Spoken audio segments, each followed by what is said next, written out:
So we know that we are facing a critical shortage of nurses in this country, and while that may sound just like a news headline to you, it suddenly becomes very real when you find yourself needing medical care.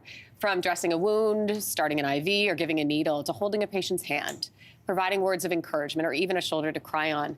Nurses are the ones truly putting the care in healthcare. And yet oftentimes they're pigeonholed into the role of doctor's helper. It's a stereotype our next two nurses are breaking. Amie Archibald-Varley and Sara Fung are showing what it's really like to be a nurse in Canada. Welcome to the show, both of you. Thank you for having us. Thank you. So you've put all of this together in a book called The Wisdom of Nurses, which we have on the table here. Amazing. Sara, I'm going to start with you. I mean, you open the book with a question to readers, and that question is, name a famous nurse. What is the only name that people tell you?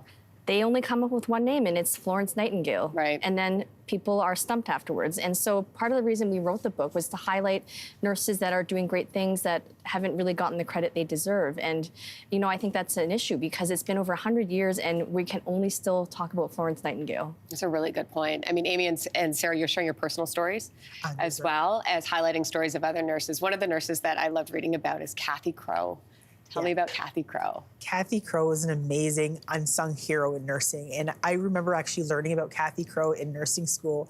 And I really am so impressed with all the body of work that she does because she's really what embodies what a true advocate is. She is we call her the OG, the original gangster street nurse, because she has done so much great work in terms of talking about, you know, things that nurses should be talking about, social issues, so related to housing, poverty, all of these things that affect the social determinants of health.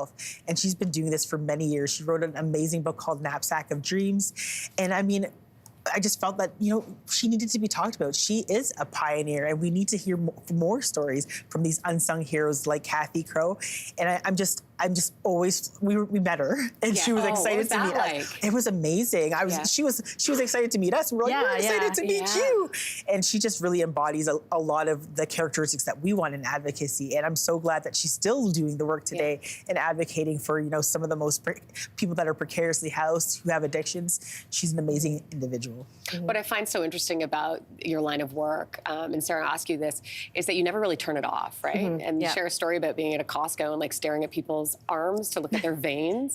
Tell me a little bit about that idea of you can't turn your nurse brain off. I think when you're a nurse, you're always a nurse. It doesn't matter what setting you're in. So just because you clock out doesn't mean you stop thinking like a nurse. And even walking into this building today, I noticed that you had AED machines. So if someone's heart were to stop beating, you're prepared for that. And just going back to the veins, when I met Prime Minister Justin Trudeau this past summer, I looked at his hand as I shook it, and I noticed his veins. Because that's what you do. Yeah, but how are his veins, by the way? They're very good. Veins? Pretty good. Like, how are my veins? Are we okay? I don't know. Amie, you say you're in the minority of people and nurses admitting this, but you like working nights. Oh, yes. Why? Because honestly, so it's kind of like Fight Club. What happens on night shift stays on night shift. We have less administration.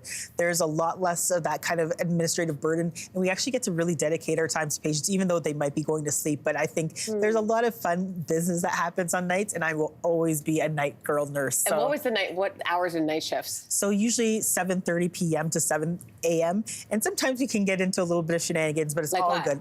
Dear. Am I like us? Or what?